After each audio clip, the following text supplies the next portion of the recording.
Good morning dear students, welcome back. देखिए बच्चों, आज से हम आपके लिए एक नया टॉपिक स्टार्ट करने जा रहे हैं। हमने लिमिट्स का डिस्कशन कर लिया था और प्ले लिस्ट में आपको काफ़ी सारे वीडियोज मिल जाएंगे जिनमें हमने लिमिट्स के लगभग 10-11 वीडियो बनाए हैं। आज से हम लिमिट से कनेक्टेड टॉपिक है कंटिन्यूटी, उसको स्टार्ट करने जा रहे हैं। कंटिन्यूटी में आज का जो हमारा टॉपिक रहेगा उसमें हम इंट्रोडक्शन ऑफ कंटिन्यूटी पढ़ेंगे, जिसमें हम फंक्शंस जो कंटिन्यूअस या डिसकंटिन्यूअस होते हैं उनके बारे में थोड़ा चर्चा करेंगे, है ना। तो चलिए बच्चों स्टार्ट करते हैं। कंटिन्यूटी, है ना, किसी फंक्शन को कब कंटिन्यूअस बोलना है कब नहीं बोलना है, ये आज का टॉपिक है। Continuity of a function.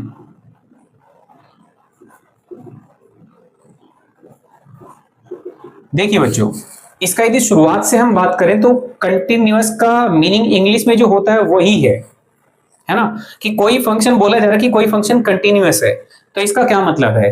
इसका मतलब है कि फंक्शन वन गो में बनाया जा रहा है, यानी एक बार में फंक्शन का जो ग्राफ है वो क्रिएट कर दिया गया तो वो ग्राफ कंटिन्यूअस हो गया।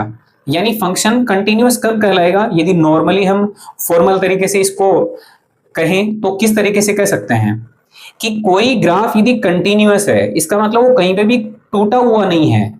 यदि किसी भी पॉइंट पे टूटा हुआ नहीं है, इसका मतलब उस पॉइंट के आजू बाजू वाला यानी लेफ्ट साइड राइट साइड में जो फंक्शन है उसकी लिमिट उस पॉइंट पे और पॉइंट पे वैल्यू यदि इक्वल है तो फंक्शन हमारा कंटिन्यूअस कहलाएगा।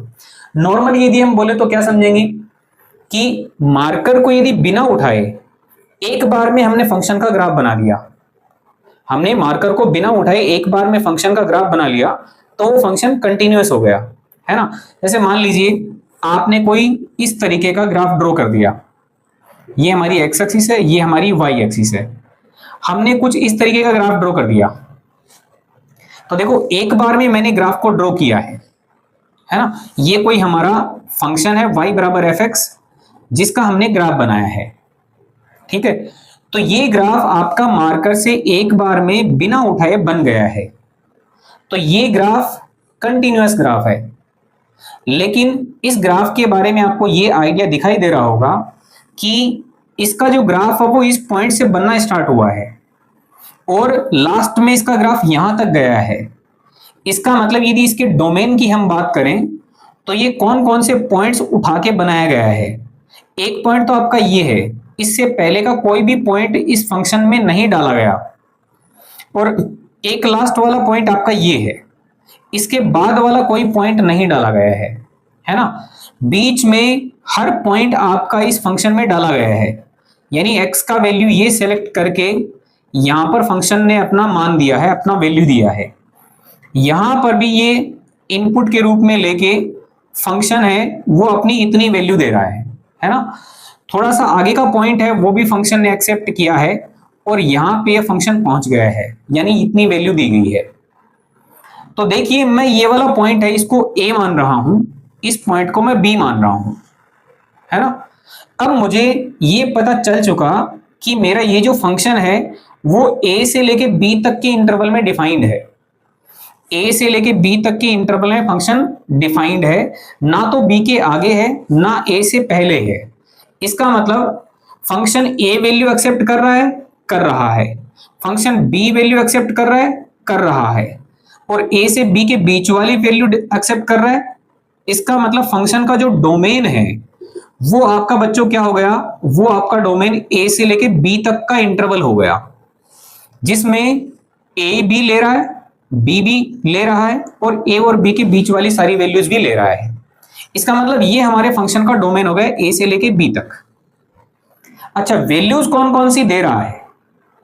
आप देखिए, यदि मैं इस वाले पॉइंट की बात करूं तो यहां मेरे फंक्शन का ग्राफ है वो यहां पे वैल्यू जनरेट कर रहा है ना। इसके थोड़े से यहां वाले पॉइंट की बात करें तो ये वाला पॉइंट एक्सेप्ट करके फंक्शन थोड़ी लोअर वैल्यू दे रहा है ना। अब ग्राफ है वो ऊपर की तरफ चढ़ रहा है, इसका मतलब इससे बड़ी वैल्यू ही मिलने वाली है आगे वाले पॉइंट पे। इस पॉइंट पे जाओगे तो भी ये बड़ी वैल्यू ही देगा। ये टॉप मोस्ट वैल्यू यहां पे बना रहा है, इसका मतलब मेरा फंक्शन है वो अपर मोस्ट यहां तक जा रहा है ना। तो इसका मतलब जो रेंज आपकी आएगी वो क्या आएगी? इस वाले पॉइंट से इस वाले पॉइंट तक का ये जो सेट बनेगा ये हमारी रेंज बन जाएगी, है ना। लेकिन हमारा टॉपिक डोमेन और रेंज वाला नहीं है, हम क्या करना चाह रहे हैं, इस फंक्शन की कंटिन्यूटी चेक करना चाह रहे हैं। तो देखिए बच्चों, मान लीजिए इसके डोमेन में हमने एक पॉइंट सेलेक्ट कर लिया सी, है ना, ए और बी के बीच वाला कोई पॉइंट सेलेक्ट कर लिया मैंने सी। अब मुझे ये चेक करना है कि सी पॉइंट पर ये फंक्शन कंटिन्यूअस है या नहीं है, यानी हम किसी फंक्शन की किसी पॉइंट पे कंटिन्यूटी डिस्कस कर रहे हैं, है ना। हमारा जो पहला टॉपिक है वो क्या है, continuity of a function, continuity of f x at any point c, at a point, है ना, किसी पॉइंट पे हम सेलेक्ट करना है और हमने वो पॉइंट एक बार के लिए सी मान लिया है। ये हमारा पहला पॉइंट है कि सी पॉइंट जो इस फंक्शन के डोमेन में है ना। सी पॉइंट हम आगे तो ले ही नहीं सकते हैं क्योंकि आगे तो फंक्शन एक्सेप्ट ही नहीं करेगा, ए से पीछे भी नहीं ले सकते हैं क्योंकि ए से पीछे फंक्शन डिफाइंड ही नहीं है। तो हमें जो जिस पॉइंट पे कंटिन्यूटी इसकी चेक करनी है वो पॉइंट कहां लेना पड़ेगा, ए और बी की इंटरमीडिएट जगह पे कहीं पे लेना पड़ेगा ताकि वहां पे उस फंक्शन की कंटिन्यूटी चेक की जा सके। तो देखिए, जब मैं सी पॉइंट पर फंक्शन को वैल्यू देता हूं, फंक्शन को इनपुट देता हूं, तो फंक्शन मेरा ये वैल्यू क्रिएट कर रहा है। और मान लीजिए ये वाली सी पॉइंट पर फंक्शन ने जो वैल्यू बना के दी है वो सपोज आपने ए बना के दे दी, ए नहीं सॉरी अलग पॉइंट ले लेते हैं। मान लीजिए कोई ये आपका पी वैल्यू जनरेट कर रहा है, सी पॉइंट पे फंक्शन अपनी वैल्यू कितनी दे रहा है, पी वैल्यू दे रहा है। यानी मैं क्या लिख सकता हूं कि फंक्शन को जब मैंने सी दिया तो मुझे पी मिला। फंक्शन सी वैल्यू लेके क्या क्रिएट कर रहा है, फंक्शन सी वैल्यू लेके पी क्रिएट कर रहा है। अब बच्चों क्या चेक करना है, सी पॉइंट पर इस फंक्शन का ग्राफ कंटिन्यूअस है या नहीं है। ये चेक करने का मतलब क्या है कि सी पॉइंट पर भी ग्राफ मिलना चाहिए, सी के जस्ट बाद में भी ग्राफ मिलना चाहिए और सी के जस्ट पहले भी ग्राफ मिलना चाहिए। अब जस्ट बाद की और जस्ट पहले की बात को कैसे समझेंगे, जस्ट बाद का क्या मतलब है और जस्ट पहले का मतलब क्या है। देखिए, यदि हम सी पॉइंट पर राइट साइड से अप्रोच करें, सी पॉइंट पर हम राइट साइड से अप्रोच करें तो इसका मतलब हम क्या लिखेंगे, we are approaching to c, we are approaching to c but from positive side. हमारा जो x का वैल्यू है, जो फंक्शन को इनपुट दिया जा रहा x है, वो c से थोड़ा सा बड़ा है। या ऐसे समझ लीजिए कि हम c की तरफ अप्रोच कर रहे हैं लेकिन राइट साइड से अप्रोच कर रहे हैं। इसका मतलब c पॉइंट पर हम राइट हैंड लिमिट निकाल रहे हैं, किसकी, फंक्शन की। ये वाली चीज है, ये वाला स्टेटमेंट है बच्चों, आपने लिमिट वाली क्लास में देखा होगा। इसको क्या बोलते हैं, इसको बोलते हैं right hand limit of f x at point c. C point पर फंक्शन की राइट हैंड लिमिट है, उसका ये सिंबल है ना। इसको बच्चों इस तरीके से भी लिखते हैं, एफ सी प्लस।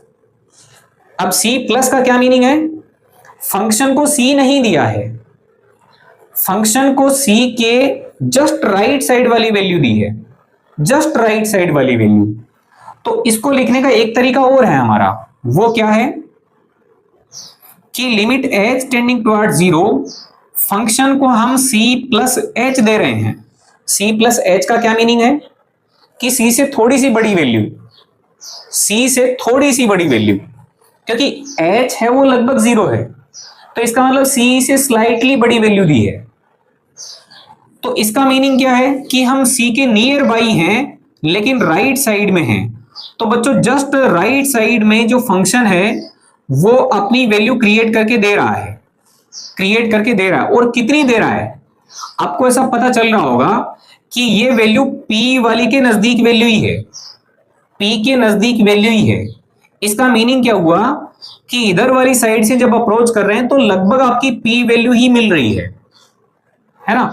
जैसे जैसे हम c के नजदीक पहुंचेंगे तो हमारा जो फंक्शन है वो फंक्शन चलते चलते चलते चलते कहां पहुंचेगा, हम पहुंच रहे हैं सी पे और हमारा ग्राफ है वो कहां पहुंच रहा है, वो ग्राफ पहुंच रहा है पी के नजदीक। इसका मतलब ये होगा कि यदि हमारी सी पर फंक्शन की राइट हैंड लिमिट है, वो भी यदि पी पहुंच रही है ना, एग्जैक्टली पी तो नहीं आएगी लेकिन ये पी को अप्रोच करेगी। लिमिट का मतलब यही होता है ना। लिमिट का मतलब क्या होगा कि उसकी जस्ट बाउंड्री वैल्यू कितनी है। तो मैं ऐसा बोल सकता हूं कि जैसे जैसे हम सी के नजदीक जाएंगे राइट साइड से, तो ये पी के बराबर बन जाएगी। ऐसे ही यदि हम सी को अप्रोच करें बच्चों किधर से, लेफ्ट साइड से, जैसे जैसे हम सी की तरफ जाएंगे वैसे वैसे जो हमारा ग्राफ है, फंक्शन का जो ग्राफ है, वो भी मेरा कहां पहुंचेगा, वो भी मेरा पी पे पहुंच जाएगा, है ना। अभी आपको ऊपर की साइड में 3 पॉइंट नजर आ रहे होंगे। एक तो सी पर फंक्शन ने जो वैल्यू दी वो, एक सी के जस्ट राइट वाले पॉइंट पर फंक्शन ने जो वैल्यू दी वो, और एक सी पर जब हम पहुंच रहे थे लेफ्ट साइड से तब जो फंक्शन ने वैल्यू दी वो। अब सोचिएगा यदि ये तीनों पॉइंट्स मेरे और पी ही वैल्यू दे दें, तीनों पॉइंट्स यदि पी वैल्यू दे दें, इसका मतलब ये तीनों पॉइंट्स हैं वो एक ही पॉइंट पे हो जाएंगी। मतलब ये तीनों पॉइंट इतने नजदीक हो जाएंगे कि इनके बीच में कोई भी डिस्टेंस नहीं रहेगी। जब कोई भी डिस्टेंस नहीं रहेगी, इसका मतलब तीनों पॉइंट को आप अलग अलग काउंट कर ही नहीं पाओगे। इसका मतलब ये सीधी लाइन सी यहां पे नजर आ जाएगी। और सीधी लाइन होने का मतलब क्या हुआ कि ये ग्राफ एक कंटिन्यूअस ग्राफ है, यहां पे एक लाइन बन रही है, तुम इसको अलग कर ही नहीं पाओगे। इसका मतलब क्या हुआ, यदि left hand limit of the function at point c, जिसको हम सिंबल के रूप में ऐसे भी लिख सकते हैं कि x is approaching to c but from negative side. इसका दूसरा सिंबल ये भी है कि हम c की तरफ जा रहे हैं बट फ्रॉम लेफ्ट साइड जा रहे हैं। और इसको कैलकुलेट करने का ये तरीका कि लिमिट एज टेंडिंग टुवर्ड्स 0 है, फंक्शन को हम c से थोड़ी सी लेस वैल्यू दे रहे हैं, और यदि ये वैल्यू भी हमारी p बन रही है, तब हम क्या बोल देंगे कि फंक्शन हमारा कंटिन्यूअस है। यानी आपको किसी फंक्शन की किसी पॉइंट पे कंटिन्यूटी चेक करनी है तो बच्चों आपको 3 काम करने पड़ेंगे। क्या क्या? हमें उस पॉइंट पे फंक्शन की वैल्यू देखनी होगी, हमें उस पॉइंट पर फंक्शन की राइट हैंड लिमिट देखनी पड़ेगी, हमें उस पॉइंट पे फंक्शन की लेफ्ट हैंड लिमिट देखनी पड़ेगी। यदि ये तीनों वैल्यूज सेम आती हैं, यदि तीनों वैल्यूज सेम आएंगी, तब हम बोल देंगे कि फंक्शन उस पॉइंट पे तो कंटिन्यूअस है। ये बच्चों हमने किसी पॉइंट पे चेक किया, ध्यान रखिएगा। हमारा जो पॉइंट है, फर्स्ट पॉइंट, वो किसके बारे में है, continuity of a function F x eight a point x is equal to सी। जो कि सी वाला पॉइंट है बच्चों, वो ध्यान रखना, वो कहां बिलोंग करेगा, domain of the function. Function के डोमेन से आपको पॉइंट चेक करना पड़ेगा, है ना। उस पॉइंट पे आपको 3 वैल्यूज फाइंड करनी पड़ेंगी। ये हमारा पहला पॉइंट है। तो बच्चों इस पॉइंट के लिए हम क्या लिखेंगे,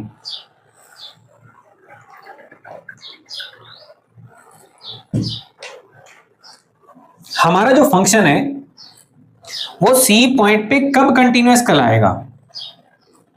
हम कंक्लूजन में इसमें क्या लिख सकते हैं कि f x is said to be continuous, f x is said to be continuous at point x is equal to c if we have f c is equal to f c plus is equal to fc minus,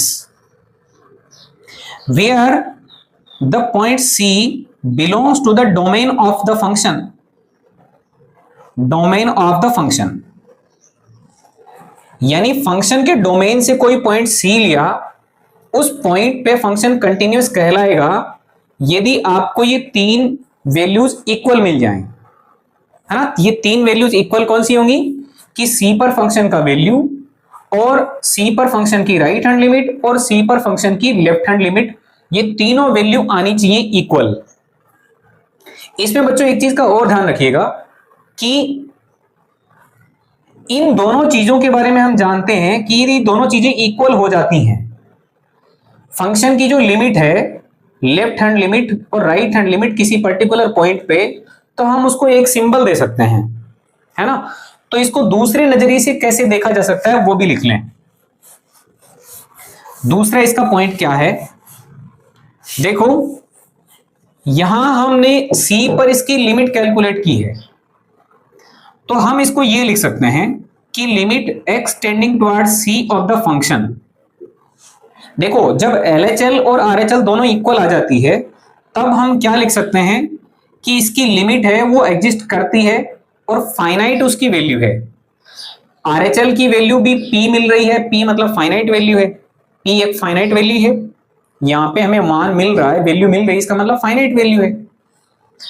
यदि right hand limit और left hand limit दोनों का value equal आ रहा है तब हम ये symbol लगा सकते हैं कि फंक्शन की c पे लिमिट कितनी है। ये फंक्शन की लिमिट है, ये p के बराबर है, हमने अभी देखी है, और फंक्शन का वैल्यू है c पर, वो भी p के इक्वल है। यदि हमें ऐसा कहीं पे लिखा मिल जाए तो भी हम क्या कंक्लूजन निकालेंगे, है ना, ये जो वैल्यू मिल रही है ये आपको फाइनाइट वैल्यू मिलनी चाहिए, ये ध्यान रखिएगा, तभी हम ये लिख पाएंगे, है ना। यदि ऐसा हो रहा है तब हम फंक्शन को बोल देंगे कि फंक्शन कंटीन्यूअस है, f(x) is continuous at x is equal to c, c point पर फंक्शन कंटीन्यूअस है। ओके बच्चों, अब देखिए दूसरा जो पॉइंट है वो क्या है, सेकंड पॉइंट। ये मेरा फंक्शन f(x) है, f(x) is said to be continuous in open interval a to b। ध्यान रखिएगा यहां पे ओपन इंटरवल लगाया हुआ है। ओपन इंटरवल का क्या मीनिंग है? ओपन इंटरवल का मतलब है कि a पॉइंट को काउंट नहीं किया हुआ है, b पॉइंट को काउंट नहीं किया हुआ है। तो मान लीजिए ये हमारा फंक्शन है, उसका डोमेन है वो स्मॉल a b होता, ओपन ब्रैकेट में a b होता। इसका मतलब क्या है कि a पर फंक्शन डिफाइंड नहीं है, a पर फंक्शन मेरा डिफाइंड नहीं है, लेकिन a के जस्ट बाद में डिफाइंड है, a के जस्ट बाद में ग्राफ बना हुआ है, a के लेफ्ट में भी डिफाइंड नहीं है और b भी एक्सेप्ट नहीं कर रहा है। इसका मतलब b पर भी मेरा होल बना हुआ है कि b पर फंक्शन डिफाइंड ही नहीं है, b लेगा ही नहीं फंक्शन। तो a और b पे आपको क्या लगाने पड़ेंगे? a और b पर आपको क्या लगाने पड़ेंगे? a और b पर आपको होल लगाने पड़ेंगे, क्योंकि जो वैल्यू आती है वहां पे डॉट लगता है, जो वैल्यू नहीं आती उस वहां पे होलो सर्कल लग जाता है। तो हम इस फंक्शन को, इस पूरे इंटरवल में कंटिन्यूअस कब बोल पाएंगे? a से b ओपन इंटरवल है, ध्यान रखिएगा, a नहीं लिया है, b नहीं लिया है, लेकिन a से b के बीच वाली सारी वैल्यूज ले सकते हो। तो ये इस पूरे इंटरवल में कंटिन्यूअस कब बोला जाएगा? यानी हम क्या पढ़ रहे हैं? हम पढ़ रहे हैं continuity of a function in open interval. Continuity of a function in open interval ये पढ़ रहे हैं हम। पिछला जो पॉइंट था वो continuity of a function at a point था, यहाँ पे इंटरवल में है और वो भी ओपन इंटरवल में है। तो ओपन इंटरवल का मतलब क्या है? ए को नहीं लेना है, बी को नहीं लेना है, लेकिन ए और बी के बीच में तो इनफाइनाइट पॉइंट्स हैं। ये तो आपको थोड़े से दिखाई दे रहे हैं, बहुत सारे पॉइंट्स हैं। यदि हमारा ग्राफ ए और बी के बीच वाले हर पॉइंट पे कंटिन्यूअस है, हर पॉइंट पे, यहां का पॉइंट लिया यहां पर भी कंटिन्यूअस मिला, यहां का पॉइंट लिया यहां पर भी कंटिन्यूअस मिला, यहां का पॉइंट लिया यहां पर भी कंटिन्यूअस मिला, यहां का पॉइंट लिया यहां भी कंटिन्यूअस मिला, यहां का पॉइंट लिया यहां भी कंटिन्यूअस मिला, यानी ए और बी के बीच वाले सारे पॉइंट्स पर कंटिन्यूअस मिल रहा ग्राफ। तो हम बोलेंगे कि ये हमारा फंक्शन है वो अपने पूरे इंटरवल में कंटिन्यूअस है। ओपन इंटरवल में कंटिन्यूअस फंक्शन कब कहलाएगा? जब ओपन इंटरवल के हर पॉइंट पे कंटिन्यूअस होगा, क्योंकि हमें कंटिन्यूटी कहां पे चेक करनी आती है? किसी पॉइंट पे चेक करनी आती है। किसी पॉइंट पे हम left hand limit, right hand limit function की वैल्यू देख लेंगे और यदि हर पॉइंट पे कंटिन्यूअस मिलेगा तो इसका मतलब इस पूरे इंटरवल में फंक्शन कंटिन्यूअस कहलाएगा। तो हम क्या बोलेंगे? f(x) is said to be continuous in open interval a to b if it is continuous at every point c, और c पॉइंट एवरी पॉइंट है तो इसका मतलब ये पॉइंट कहां से लिया जाएगा? a, b वाले ओपन इंटरवल से लिया जाएगा। इसका क्या मतलब है? कि एवरी पॉइंट सी, इसको ऑल पॉइंट्स के बारे में भी बोल सकते हो कि ऑल पॉइंट्स यहां पे लिख दें तो भी बेटर है। It is continuous at all points c belongs to a to b, है ना। यानी आपको हर सी पॉइंट के लिए फंक्शन का कंटिन्यूटी मिल रहा है, एवरी पॉइंट पे फंक्शन कंटिन्यूअस है, तो इसका मतलब पूरे इंटरवल में उस फंक्शन को कंटिन्यूअस बोला जा सकता है। हर पॉइंट पे फंक्शन कंटिन्यूअस मिलना चाहिए, तब हम बोलेंगे कि इस पूरे इंटरवल, ओपन इंटरवल में भी फंक्शन क्या है, कंटिन्यूअस है। तीसरी बारी, क्लोज इंटरवल में कंटिन्यूटी। क्लोज इंटरवल में थर्ड पॉइंट है कि f x is said to be continuous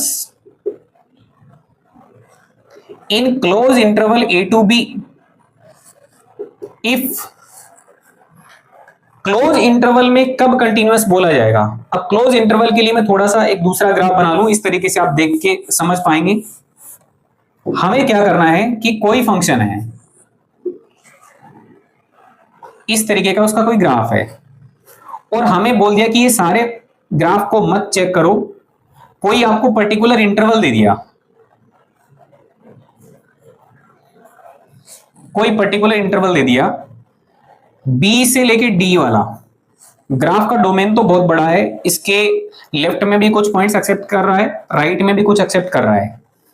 हो सकता है आपको फर्स्ट वाला पॉइंट और लास्ट वाले पॉइंट से मिला हुआ इंटरवल भी दे सकता है ना। मान लीजिए आपका ये वाला ए पॉइंट है, ये वाला पॉइंट मान लीजिए आपका ई पॉइंट है। आपको ये भी बोल दिया कि ये फंक्शन ए टू ई में डिफाइंड है, मतलब इसका डोमेन है वो ए से लेके ई तक का इंटरवल है। आपसे इसमें भी चेक करवा सकता है, या फिर कोई पर्टिकुलर इंटरवल दे देगा कि इस पॉइंट और इस पॉइंट के बीच में चेक कर लीजिए कि ग्राफ कैसा है, कंटिन्यूअस है या नहीं है ना। दोनों केस डिस्कस कर सकते हैं, लेकिन एक समझ लेंगे तो दूसरा ऑटोमेटिक हो जाएगा। देखिए, हम ए से लेके बी, और इस पर्टिकुलर डोमेन के लिए हम ए से लेके ई ले लेते हैं, है ना। ए से लेके ई मतलब अपने पूरे डोमेन की ही बात कर लेते हैं। ए से लेके ई जिसमें ये फंक्शन डिफाइंड है, ए पर भी वैल्यू क्रिएट कर रहा है, ई पर भी अपनी वैल्यू क्रिएट कर रहा है ना। इस ए पर भी वैल्यू क्रिएट कर रहा है, इस पर भी वैल्यू क्रिएट कर रहा है। मान लीजिए ये एल दे रहा है, ये वाला एम दे रहा है, ठीक। देखिए, a to e close interval में फंक्शन कंटिन्यूअस कब कहलाएगा? इसके लिए 3 पॉइंट्स हैं। नंबर फर्स्ट, पहला पॉइंट कि फंक्शन है वो ओपन इंटरवल में कंटिन्यूअस होना चाहिए। F x must be continuous in open interval a to e. इसका क्या मीनिंग है? क्लोज इंटरवल में आपको कंटिन्यूटी चेक करनी है, तो इसके बीच वाले सारे पॉइंट्स हैं उसमें तो कंटिन्यूअस होना ही चाहिए। भाई हमने किसको छोड़ा है? हमने ए को छोड़ दिया है, हमने ई को छोड़ दिया है। इस वाले इंटरवल में कौन से पॉइंट्स आ गए हैं? इस इंटरवल में वो सारे पॉइंट आ गए हैं जो ए और ई के बीच वाले हैं। ए नहीं आया है और ई नहीं आया है ना। बीच वाले सारे पॉइंट आ गए हैं, तो बीच वाले सारे पॉइंट्स में वो फंक्शन कंटिन्यूटी शो करना चाहिए, यानी ओपन इंटरवल में फंक्शन कंटिन्यूअस होना चाहिए। दूसरा पॉइंट, ए पॉइंट पर राइट साइड से कंटिन्यूअस होना चाहिए। ए पॉइंट के लेफ्ट वाली वैल्यू तो ले ही नहीं रहा ना, फंक्शन कहां पे एग्जिस्ट कर रहा है? ए पॉइंट पर एग्जिस्ट कर रहा है, वैल्यू दे रहा है। ए की लेफ्ट वाली वैल्यू एक्सेप्ट नहीं कर रहा, तो ए पर तुम लेफ्ट वाली लिमिट तो निकाल ही नहीं सकते हो। आप ए पॉइंट पर राइट साइड से अप्रोच कर सकते हो, है ना। राइट साइड से अप्रोच करने पर आपका फंक्शन है, जो फंक्शन का ग्राफ है, वो भी आपका एल पर अप्रोच करना चाहिए। यानी ए पर फंक्शन की वैल्यू और ए के राइट हैंड वाली लिमिट है, वो सेम वैल्यू जनरेट करनी चाहिए। ए के जस्ट बाद वाले पॉइंट पे भी फंक्शन है वो एल पर ही पहुंचना चाहिए, और ए पर भी ये फंक्शन एल पर पहुंच रहा है। इसका मतलब ए पर फंक्शन की वैल्यू और ए पर फंक्शन की राइट हैंड लिमिट दोनों का वैल्यू सेम यदि हो जाएगा तो हम बोल देंगे कि ए पर फंक्शन कंटिन्यूअस है ना। सोचिएगा, ए पर फंक्शन कंटिन्यूअस हो जाए, ई पर फंक्शन कंटिन्यूअस हो जाए और इसके बीच वाले एरिया में फंक्शन कंटिन्यूअस हो जाए, इसका मतलब ग्राफ आपका ए से लेके ई तक पूरा ही कंटिन्यूअस बन गया ना, है ना। ए पर फंक्शन कंटिन्यूअस हो जाए, ई पर फंक्शन कंटिन्यूअस हो जाए और ए के बीच में कंटिन्यूअस हो जाए, इसका मतलब कंटिन्यूअस हो गया पूरे इंटरवल में, जिसमें ए भी आ गया, ई भी आ गया, बीच वाले वैल्यू भी आ गए। तो बीच वाले वैल्यूज की कंटिन्यूटी तो ऐसे बोल देंगे कि एफ एक्स है वो इस इंटरवल में कंटिन्यूअस होना चाहिए। ए पर कंटिन्यूटी कैसे चेक करोगे? किसी पॉइंट पर कंटिन्यूटी चेक करने के लिए आपके पास में LHL, RHL और फंक्शन का वैल्यू तीनों होने चाहिए, लेकिन हमारे इस केस में लेफ्ट वाली लिमिट कैलकुलेट करने का चांस ही नहीं है, क्योंकि LHL तो कैलकुलेट ही नहीं कर सकते हो, फंक्शन ही डिफाइंड नहीं है, तो LHL कैलकुलेट कैसे करोगे? तो तुम्हारे पास क्या ऑप्शन बचेगा? सिर्फ दो ऑप्शन बचेंगे कि ए पर तुम फंक्शन की वैल्यू देख सकते हो और ए पर फंक्शन की RHL देख सकते हो, बस। तो इसका मतलब ए पॉइंट पर फंक्शन राइट साइड से कंटिन्यूअस होना चाहिए। मींस मैं क्या लिखूंगा? F x must be right continuous, f x must be right continuous, f x must be right continuous at x is equal to a. A point पर function मेरा right side से continuous होना चाहिए, है ना। एक थर्ड वाला point और है। थर्ड पॉइंट क्या बोल सकता हूं मैं? कि ई वाला जो पॉइंट है उसमें मैं राइट साइड से तो चेक नहीं कर सकता, क्योंकि ई के बाद में मेरा फंक्शन ही डिफाइंड नहीं है। तो मैं ई पॉइंट पर लेफ्ट साइड से अप्रोच करके LHL कैलकुलेट कर सकता हूं। तो जैसे जैसे मैं ई पॉइंट पर अप्रोच करूंगा तो मेरा ग्राफ है वो भी उसी पॉइंट पे अप्रोच करेगा जहां पे ई अपनी वैल्यू जनरेट कर रहा है ना। इसका मतलब सी पॉइंट क्या बनाऊंगा कि मेरा जो एफ एक्स है वो लेफ्ट कंटिन्यूअस होना चाहिए। F x must be left continuous at point x is equal to e. E point पर मेरा फंक्शन है वो लेफ्ट साइड से कंटिन्यूअस होना चाहिए। बच्चों इसमें हम क्या लिख पाएंगे? देखो कि ए पॉइंट पर RHL का वैल्यू है वो मेरा L के इक्वल होना चाहिए। RHL का मतलब क्या हुआ? हम इसको ऐसे बोल सकते हैं कि ए पॉइंट पर अप्रोच करना है राइट साइड से, वो वाली वैल्यू फंक्शन की ए पॉइंट पर वैल्यू के बराबर होनी चाहिए और वो हमारे फंक्शन में L आ रही है ना। ऐसे ही मैं इस वाले के लिए क्या बोल सकता हूं कि फंक्शन की ई पॉइंट पर वैल्यू और फंक्शन की ई पॉइंट पर लेफ्ट साइड से लिमिट, ये दोनों वैल्यू सेम आनी चाहिए और ये दोनों वैल्यू सेम आ रही हैं। कितनी आ रही हैं? m के बराबर वैल्यू आ रही है। इसका मतलब मेरा फंक्शन पूरा का पूरा कंटिन्यूअस हो गया। कौन से इंटरवल में? a से लेके e तक के इंटरवल में, जो इसका डोमेन था। तो कभी भी आपको फंक्शन को चेक करना कि फंक्शन कंटिन्यूअस है या नहीं है, तो पहले चेक कर लेना कि पॉइंट पे कंटिन्यूटी चेक करवा रहा है या ओपन इंटरवल में चेक करवा रहा है या फिर क्लोज इंटरवल में चेक करवा रहा है। यदि क्लोज इंटरवल में चेक करवा रहा है तो आपको 3 पॉइंट्स पर खेलना पड़ेगा। यदि आपको एक पॉइंट पर चेक करवा रहा है तो आपको LHL, RHL और उस पॉइंट पे वैल्यू देखनी पड़ेगी, है ना। ओपन इंटरवल के लिए आप जानते हैं कि ओपन इंटरवल में हर पॉइंट पे फंक्शन कंटिन्यूअस होना चाहिए। ओके बच्चों, तो देखिए आज हमारा कंटिन्यूटी पे इंट्रोडक्शन वाला वीडियो था कि कंटिन्यूटी क्या होती है और किसी फंक्शन की कंटिन्यूटी को हम कैसे जज कर पाते हैं। जो अगला हमारा लेक्चर होने वाला है उसमें हम और नई वीडियो लेके आएंगे जिसमें आपको नई क्वालिटी के साथ कंटेंट मिले, है ना। और हम चाहेंगे कि आप वीडियो को प्रॉपर तरीके से सब्सक्राइब करें, बेल आइकन को आप क्लिक कर लें ताकि आपको नोटिफिकेशन मिल जाए कि नया वीडियो आ चुका है। ओके फ्रेंड्स, और अपने फ्रेंड्स में शेयर जरूर करें ताकि हमें मोटिवेशन मिले कि हमें आपके लिए और अच्छी क्वालिटी का कंटेंट है वो प्रोवाइड करवाना है। Okay friends, thanks a lot.